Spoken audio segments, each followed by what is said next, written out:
29শে ফেব্রুয়ারি যারা বঙ্গের উত্তর দিক দিয়ে আসবেন, তো তার জন্য বিশেষভাবে দুটি ট্রেন নেওয়া হয়েছে এবং যেমন হয় রীতি মেনে IRCTC-কে লেখা হয়েছিল গ্রুপ জেনারেল ম্যানেজারকে এরকম দুটি ট্রেন দরকার। এই দুটি ট্রেনে করে আলিপুরদুয়ার থেকে আসবে শিয়ালদা অবধি এবং আরেকটি নিউ কোচবিহার থেকে আসবে শিয়ালদা অবধি। এই ট্রেনটা ছিল 8 তারিখের জন্য।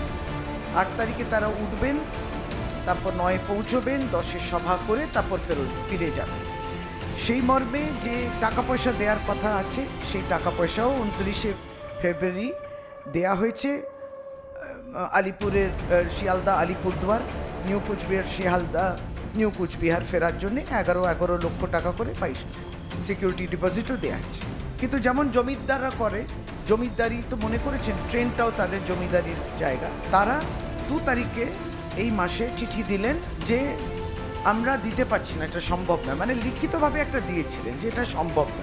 কিন্তু তারপরেও আমরা এক অনুরোধ রেখেছিলাম, কারণ এই সভাটা জনগর্জন সভা, তো মানুষের লড়াইয়ের সভা। এটা হচ্ছে যারা বঞ্চিত হয়েছেন তারা গর্জন জানাবেন, তারা প্রতিবাদ করবেন। সুতরাং তাদের আশা, তাদের উপস্থিতি এটা খুবই প্রয়োজন ছিল। সর্বভারতীয় তৃণমূল কংগ্রেসের কর্মীরা তো থাকছেন, কিন্তু থাকছেন তারাও যাদেরকে বঞ্চিত করেছে কেন্দ্রীয় সরকার।